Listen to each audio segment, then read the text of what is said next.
है मसीह का प्यारा वचन, ये है वचन, प्यारा वचन, यीशु मसीह का प्यारा। परमेश्वर के धन्य नाम की महिमा हो।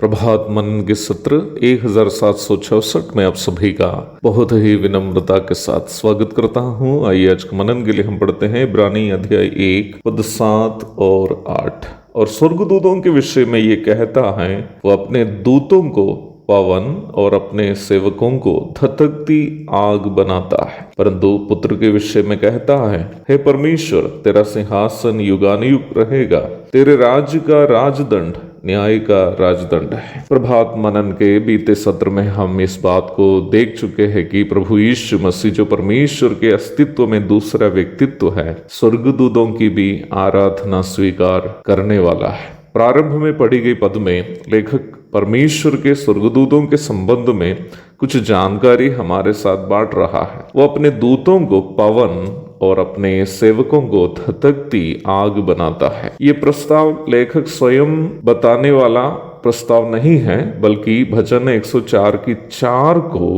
वो यह हमें याद दिला रहा है। निम्न पद का अर्थ बस यही है कि स्वर्गदूतगण ऐसे स्वर्गीय प्राणियां हैं जो परमेश्वर के आज्ञानुसार विभिन्न स्थानों पर परमेश्वर की इच्छा की पूर्ति करते हैं, अर्थात वे परमेश्वर के सेवक गण है। यह बात सच है कि पुत्र भी पिता की आज्ञा मानी और संसार में मनुष्य के रूप में आकर मानव जाति का उद्धार का काम किया, परंतु पुत्र को वचन में कहीं भी पिता का एक सेवक के रूप में प्रस्तुत नहीं किया है, जैसे स्वर्गदूतों को प्रस्तुत किया है। 8 एवं 9 पदों में लेखक भजन 45 की 6 एवं 7 पदों का उद्धरण करते हुए बता रहा है कि पुत्र कैसे पिता से तुल्य है।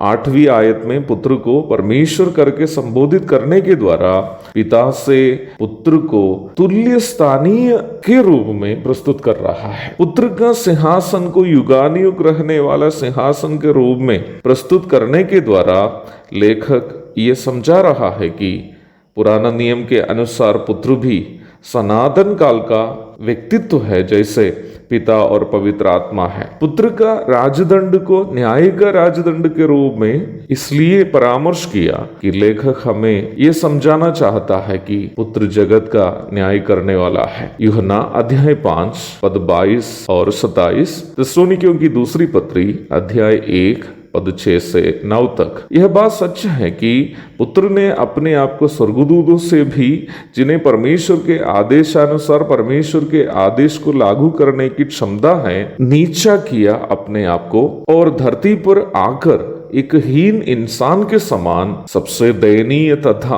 दर्दनाक मृत्यु हम इंसानों के बदले में सही है, परंतु यह प्रभु पिता के तुल्य तथा जगत का न्याय करने हेतु शीघ्र जगत पर दोबारा आने वाला है। चाहे हम विश्वासी या अविश्वासी, उस प्रभु के न्याय सिंहासन के सामने यथाशीघ्र खड़े होने वाले हैं। कुरिन्थियों की दूसरी पत्री अध्याय 5 पद 10, प्रकाशित वाक्य अध्याय 20 पद 11 से 15 तक। कुरिन्थियों की दूसरी पत्री 5 की 10 में विश्वासियों को ये प्रभु न्याय करने के संबंध में हम देखते हैं। प्रकाशित वाक्य अध्याय 20 के 11 से 15 तक के पदों में उद्धार नहीं पाए हुए पापियों को ये प्रभु न्याय करने के संबंध में हम देखते हैं। आइए आज सुबह अपने आप को हम परखें कि क्या हम इस महान प्रभु के सामने, जो धर्म से न्याय करने वाला है, क्या उससे खड़े हो पाएंगे या नहीं। अपने आप को परखने के लिए ये छोटा सा मनन हम सबकी प्रेरणा करे।